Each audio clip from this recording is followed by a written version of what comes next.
Just ভাবুন তো, এমন একটা গাড়ি যেটা পেট্রোল ডিজেল নয়, জলে চলবে। শুনলে অবাক লাগলেও 800 সিসির এমনই একটা গাড়ি তৈরি করেছে আমাদের ভারতেরই এক যুবক। মধ্যপ্রদেশের সাগর জেলার মোহাম্মদ রাইস মারকানি পেশায় একজন সাধারণ মেকানিক এই অসাধারণ কাজটি করেছে। তিনি বলেছেন, গাড়িতে শুধুমাত্র জল আর ক্যালসিয়াম কার্বাইড দিলেই তৈরি হয় অ্যাসিটিলিন গ্যাস, যেটা আমরা ঝালাই করার কাজে ব্যবহার করে থাকি। আর সেই গ্যাসেই চলে এই 800 সিসির ইঞ্জিন, যেটা প্রায় ঘন্টায় 60 কিলোমিটার গতিবেগে ছুটতে সক্ষম।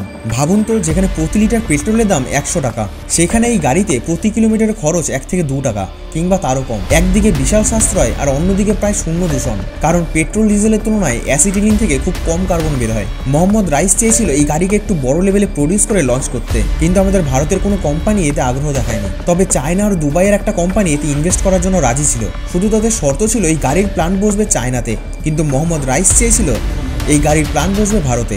শুধুমাত্র এই কারণেই এই ডিলটি কার্যকর হয়নি। ভাবুন তো, যদি এই ডিল কার্যকর হতো, জল দিয়ে চলা গাড়ি আজ আমাদের ভারতের রাস্তায় ঘুরে বেড়াতো।